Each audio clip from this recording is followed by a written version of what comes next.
Hello दोस्तों, स्वागत है इस वेरी इंपॉर्टेंट सेशन में। और आज हम लोग न्यूज एनालिसिस कर रहे हैं 23 अक्टूबर 2024 का। इस सेशन में हम लोग नेशनल और इंटरनेशनल न्यूज़ को अपने exam perspective point of view से हम लोग स्टडी करेंगे। तो देखते हैं पहली न्यूज़ क्या है।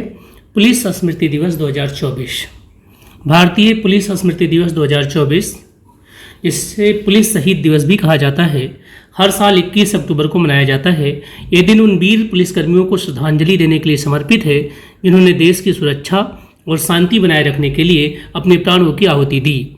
इस अवसर पर देश भर में विभिन्न कार्यक्रम आयोजित किए जाते हैं जहां वीरगति को प्राप्त पुलिसकर्मियों को सम्मानित किया जाता है। पुलिसकर्मी समाज के लिए एक बहुत महत्वपूर्ण स्तंभ होते हैं। जियो पेमेंट्स बैंक को AMFI से म्यूचुअल फंड वितरित करने का लाइसेंस मिल गया है। जियो पेमेंट्स बैंक ने भारत में म्यूचुअल फंड्स एसोसिएशन से म्यूचुअल फंड वितरण लाइसेंस प्राप्त किया है, जिससे यह डायरेक्ट प्लान के तहत विभिन्न म्यूचुअल फंड योजनाओं का वितरण कर सकेगा। ये लाइसेंस बैंक को श्रेणी 1 execution on arrival platform EOP के तहत प्रति लेन देन ₹2 का लेन देन शुल्क लेने की अनुमति देता है। वर्तमान में MFI में 15 श्रेणी 1 EOPS पंजीकृत हैं। एको ने संदीप गोयनका को एको लाइफ का CEO नियुक्त किया है।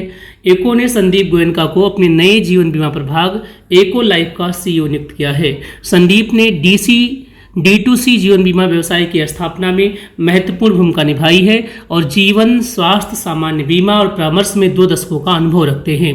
उनकी पिछली भूमिकाओं में एक्साइड लाइफ इंश्योरेंस में CFO और टाटा AIA तथा EY में नेतृत्व के पद शामिल हैं। हरियाणा के सरकारी अस्पतालों में मुफ्त होगा डायलिसिस।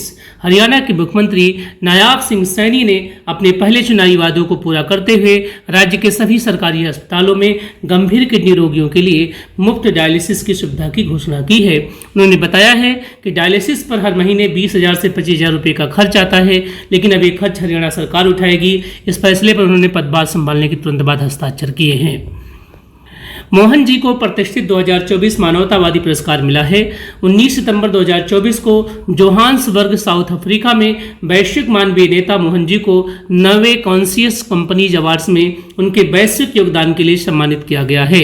ये वार्षिक कार्यक्रम नैतिक और दूरदर्शी नेताओं को मान्यता देता है जो जागरूक नेतृत्व को बढ़ावा देते हैं और एक बेहतर, अधिक टिकाऊ दुनिया की दिशा में काम करते हैं। चिराटे वेंचर्स ने नारायण मूर्ति को पैट्रिक जे मैकगवर्न पुरस्कार से सम्मानित किया है। चिराटे वेंचर्स एक प्रमुख भारतीय वेंचर कैपिटल फंड ने 2024 के पैट्रिक जे मैकगवर्न पुरस्कारों में के तहत 3 प्रमुख नेताओं को सम्मानित किया है। इंफोसिस के संस्थापक नारायण मूर्ति को तकनीकी उद्योग में उनके क्रांतिकारी योगदान के लिए India life time achievement award से नवाजा गया है। शांतनु नारायण एडोब के चेयर और CEO को global life time achievement award से सम्मानित किया गया है, जबकि अभिनव अस्थाना पोस्टमैन के CEO और संस्थापक को एक्सेप्शनल इंटरप्रेन्योरियल अचीवमेंट अवार्ड से सम्मानित किया गया है।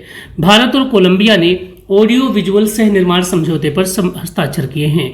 भारत और कोलंबिया ने 15 अक्टूबर 2024 को एक ऑडियो विजुअल सह उत्पादन समझौते पर हस्ताक्षर किए हैं, जिसका उद्देश्य दोनों देशों की फिल्म उद्योगों के बीच सहयोग को बढ़ावा देना है। यह महत्वपूर्ण समझौता भारत के सूचना और प्रसारण राज्य मंत्री डॉक्टर L मुरुगन और कोलंबिया की विदेश मामलों के उप मंत्री जॉर्ज एनरिक रोड्रिग्ज द्वारा किया गया है। इस साझेदारी का लक्ष्य रचनात्मक और तकनीकी संसाधनों को एक साथ लाना है। डॉक्टर मनसुख मंडाविया ने खेलो इंडिया योजना की 4थी सामान्य परिषद बैठक की अध्यक्षता की है। खेलो इंडिया योजना की सामान्य परिषद की 4थी बैठक आज नई दिल्ली में केंद्रीय युवा मामले एवं खेल और श्रम एवं रोजगार मंत्री डॉक्टर मनसुख मंडाविया की अध्यक्षता में हुई। बैठक में राज्यों के वरिष्ठ अधिकारियों, प्रमुख खेल नियंत्रण बोर्डों, राष्ट्रीय खेल महासंघों और केंद्रीय मंत्रालयों के प्रतिनिधियों ने भाग लिया है। केंद्रीय मंत्री ने एक महत्वपूर्ण घोषणा की है, जिसमें मंत्रालय की वेबसाइट पर सार्वजनिक परामर्श के लिए एक मसौदा खेल नीति जारी की गई है। अब आते हैं इनसे जुड़े हुए कुछ क्वेश्चंस को। संयुक्त राष्ट्र दिवस कब मनाया जाता है? 24 अक्टूबर को। 50वां अंतर्राष्ट्रीय गोल करने वाली पहली भारतीय महिला कौन बनी है? बाला देवी। भारतीय महिला फुटबॉल की गोल मशीन बाला देवी ने 2024 SAFF महिला चैंपियनशिप में पाकिस्तान के खिलाफ 50 अंतर्राष्ट्रीय गोल करने एक नया रिकॉर्ड बनाया है। इस उपलब्धि को दर्शकों ने खड़े होकर सराहा है। बाला ने इस मील के पत्थर को अपने पिता को समर्पित किया है, जिन्होंने उनके करियर में महत्वपूर्ण भूमिका निभाई है। उन्होंने अपने गोल को टीम वर्क का परिणाम बताते हुए साथी खिलाड़ी मनीषा की प्रशंसा की है, जिसने सही पास दिया। WR शतरंज मास्टर्स कप किसने जीता है? मैग्नस कार्लसन ने। ग्रांड मास्टर अर्जुन एरिगैसी ने WR शतरंज मास्टर्स कप जीतकर एक नई उपलब्धि हासिल की, जो किसी भी भारतीय खिलाड़ी द्वारा नहीं की गई थी। उन्होंने मैक्सिमम वाशियर लॉग्रेव को आर्मगेडन में हराकर ये खिताब जीता है और 20,000 पाउंड और 27.84 FID सर्किट पॉइंट अर्जित किए हैं। हालांकि वो 2800 अंक पार करने से चूक गए हैं, क्योंकि उनके प्रतिद्वंदी ने क्लासिकल गेम में 2 ड्रा किए। राष्ट्रीय महिला आयोग NCW की अध्यक्ष के रूप में किसे नियुक्त किया गया है? विजया रहाटकर। बहुत इंपॉर्टेंट न्यूज है। केंद्र सरकार ने विजया किशोर रहाटकर को राष्ट्रीय महिला आयोग NCW की नई अध्यक्ष नियुक्त किया है, जो रेखा शर्मा की जगह लेंगी। यह अधिसूचना शनिवार को जारी की गई है। रहाटकर 3 साल की अवधि या 65 वर्ष की आयु तक इस पद पर रहेंगी, जैसा कि राष्ट्रीय महिला आयोग अधिनियम 1990 के तहत निर्धारित है। रहाटकर जो वर्तमान में भारतीय जनता पार्टी की राष्ट्रीय सचिव भी हैं। अगला क्वेश्चन है कि स्कैम से बचो अभियान किस संगठन के सहयोग से शुरू किया गया था? मेटा जो व्हाट्सएप, फेसबुक और इंस्टाग्राम की पेरेंट कंपनी है, जो एक नया सेफ्टी कैंपेन स्कैम से बचो लॉन्च किया है। इस कैंपेन का उद्देश्य यूजर्स को साइबर फ्रॉड और ऑनलाइन स्कैम के बारे में जागरूक करना है। मेटा ने बॉलीवुड अभिनेता आयुष्मान खुराना को इस कैंपेन का ब्रांड एम्बेसडर बनाया है। कंपनी का मानना है कि इससे लोगों में अवेयरनेस बढ़ेगा। रबी अभियान के लिए कृषि पर राष्ट्रीय सम्मेलन का उद्घाटन कौन करेगा? शिवराज सिंह चौहान। सरकारी अस्पतालों में पिंक अलार्म पहल किस राज्य में शुरू की गई है? मध्य प्रदेश। बहुत इंपॉर्टेंट न्यूज है। मध्य प्रदेश के सागर में सरकारी अस्पतालों की महिला कर्मचारियों की सुरक्षा के लिए एक नई पहल शुरू की गई है, जिसमें विशेष पिंक अलार्म लगाए गए हैं। ये अलार्म जिला अस्पताल और मेडिकल कॉलेज में स्थापित किए गए हैं, ताकि महिलाओं को खतरा महसूस होने पर सायरन बजाकर तुरंत सहायता प्राप्त हो सके।